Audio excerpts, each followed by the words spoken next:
Ngayon pong hapon, muli po tayo mag-aaral ng salita po ng Panginoon. At bago po tayo magpatuloy, tayo po muna ay manalangin. Ama, sa pangalan ni Lord, salamat Panginoon sa akong ito. Dalangin namin Panginoon pagsama mo. Patuloy mo po akong itago sa iyong banal likuran, O Diyos. Sa tayaan mo po na patuloy mo kaming kausapin sa mga pag-aaralan namin sa hapong ito, Panginoon. Salamat po Ama, sa iyo po ang kapurihan, sa pangalan po ng Butang ng Jesus. Amen. Sumuli po, magandang hapon po sa bawat isa.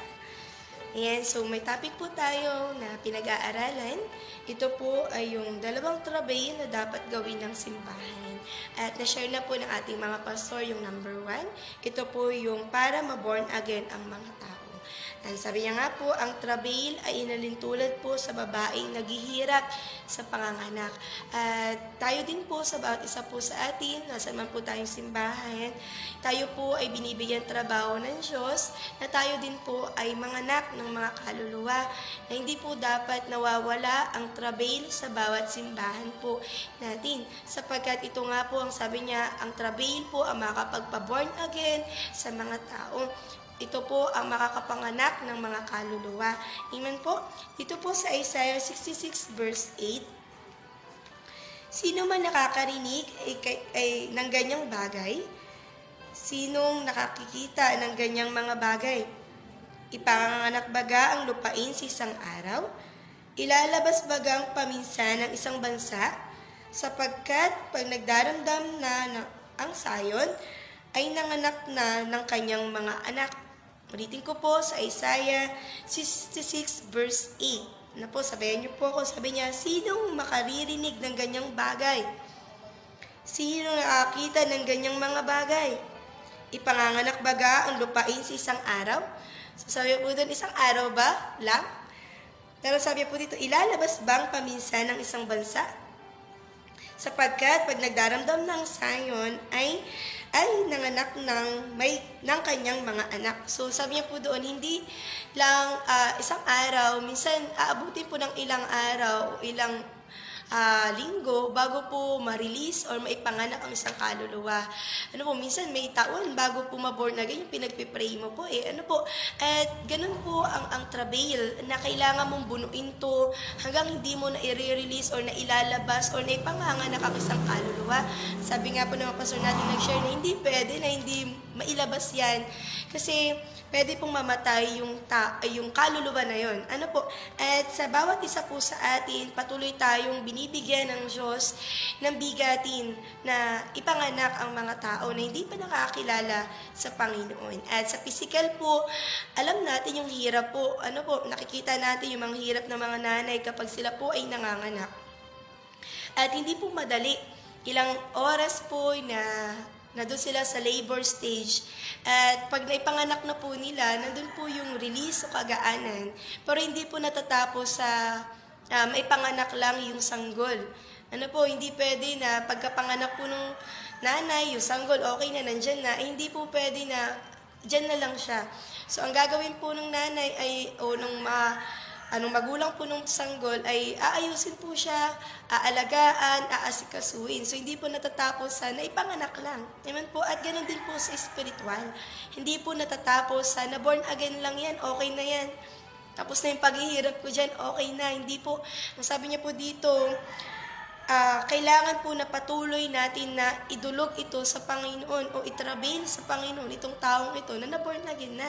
So ito po yung number 2 na pag-aaralan natin na 2 trabail na dapat gawin ng simbahan. So number 2 po ang sabi niya dito para lumago ang na-born again na.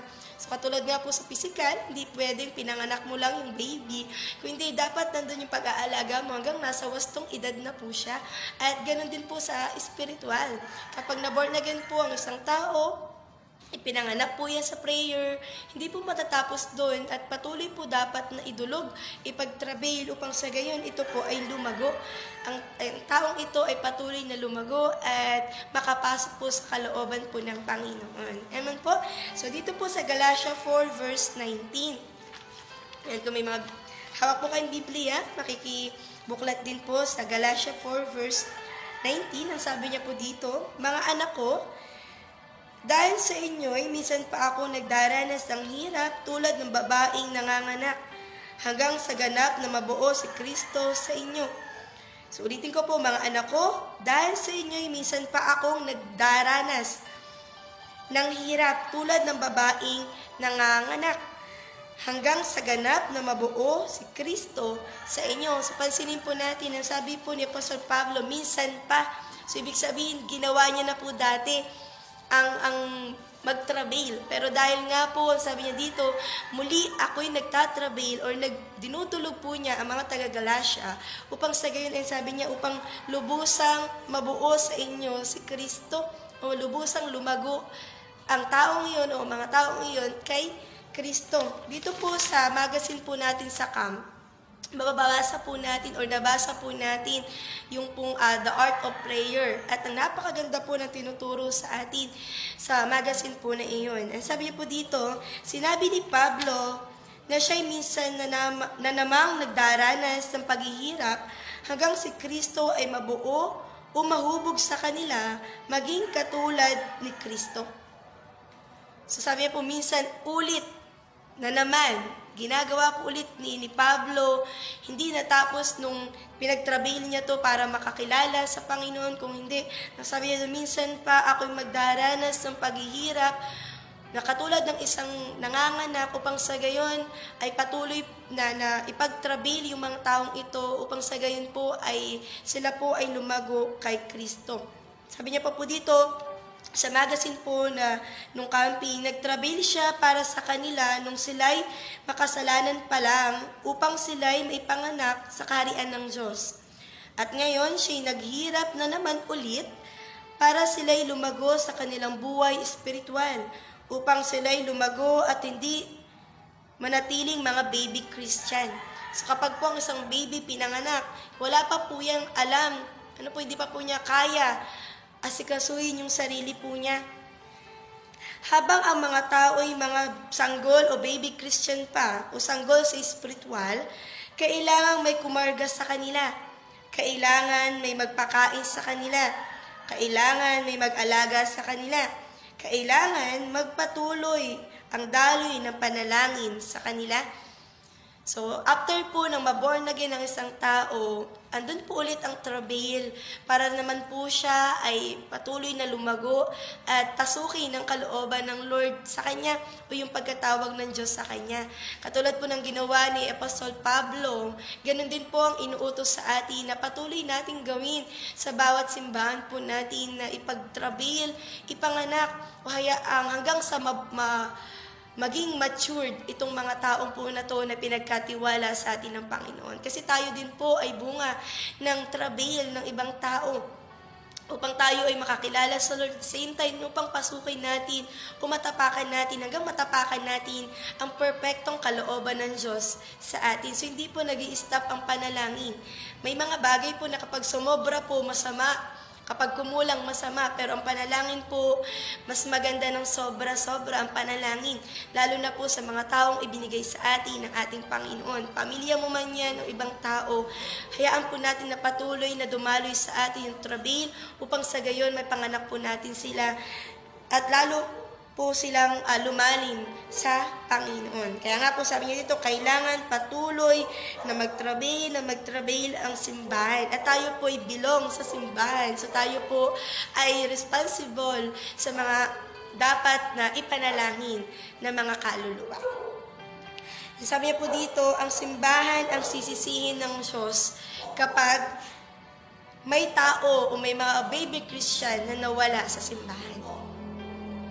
Sabi niya po doon, ang simbahan ang sisisihin ng Diyos.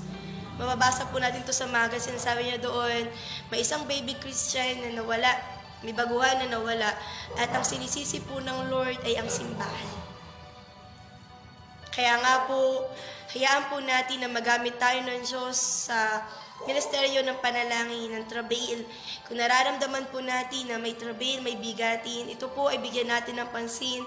At hayaan po natin na trabahuhin natin ang travail na ito sapagkat ito po ang dahilan isang sa dahilan kung bakit tayo din ay naglilingkod. Kasi may mga taong nagtiyaga, may mga taong nanganak, may mga taong tiniis yung hirap sa trabail upang tayo po ay may panganak sa panalangin at patuloy na tamaan ang kalooban ng Diyos sa bawat isa po sa atin. At upang sa gayon hindi po tayo mawala sa paglilingkod po natin.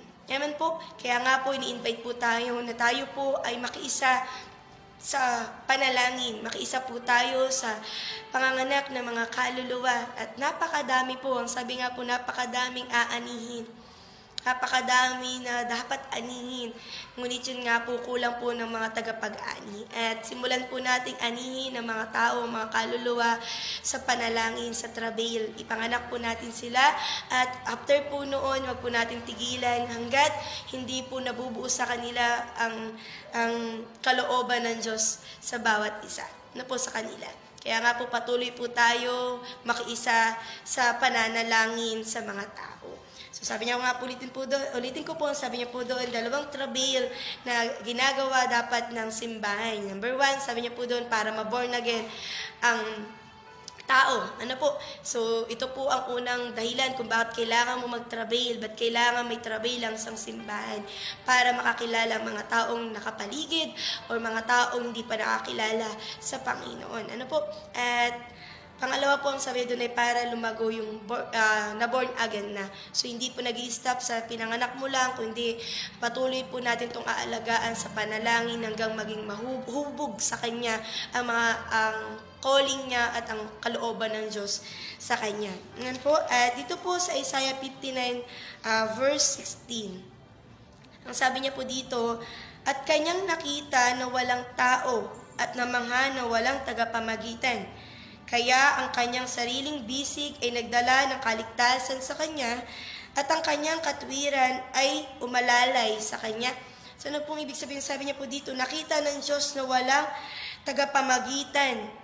Kaya ibinigay niya ang pangangailangan, ibinigay niya si Jesucristo. Nakita po ng Diyos na walang tagapamagitan ang tawad sa Kanya. Kaya nga po ibinigay niya ang Panginoong Jesus para mamagitan po sa atin. At ngayon po, binibigay ng Panginoong Jesus yung trabaho po sa atin na mamagitan naman sa mga taong hindi pa po nakakakilala sa Kanya. Binibigay niya yung trabaho sa akin at sa iyo, sa bawat isa po sa atin, sa bawat simbahan, na ipanganak po natin yung mga taong na hindi pa po nakakilala sa Panginoong Jesucristo. Kung si Jesus po ang tagapamagitan natin sa Ama, tayo naman po binibigyan ng Diyos. Dahil nakakilala ka na sa Panginoon, binibigyan tayo ng trabaho ng Panginoon, na tayo naman po ang mamagitan sa mga taong hindi pa nakikilala ang Panginoong Jesus. So ang tanong po, patuloy po ba tayong tatanggapin at makikiisa sa binigay sa atin na trabaho? Sagot po ay dapat po na tayo po ay makiisa sa trabaho po na iyan. Hindi lang po tayo natatapos na naligtas tayo, kung hindi tayo po ay patuloy na hahanapan ng Diyos ng mga tao o bunga ng mga tao sa paglilingkod po natin. Kaya nga po, para tayo ay magkaroon ng bunga, ay patuloy po tayo magpagamit sa pamagitan po ng pananalangin. Po ng trabaho. Ganun po. So magandang hapon po muli sa bawat isa. Nawa po ay meron po tayong natutunan sa pinag-aralan po natin. Muli po ay umikot ang trabail na to at patuloy na makiisa tayo sa bigatin na ibinibigay sa atin at sapagkat ang rema po ay tinawag sa pananalangin. At ang bawat isa po sa atin ay kailangan ay patuloy na manalangin at ipanganak ang mga tao na hindi pa nakakilala sa Panginoon. Sige po, tayo po ay manalangin. Ama, sa pangalan ni Lord, salamat Panginoon sa hapong ito. Salamat Lord sa mga salita mo na tinuro mo sa amin, O Diyos.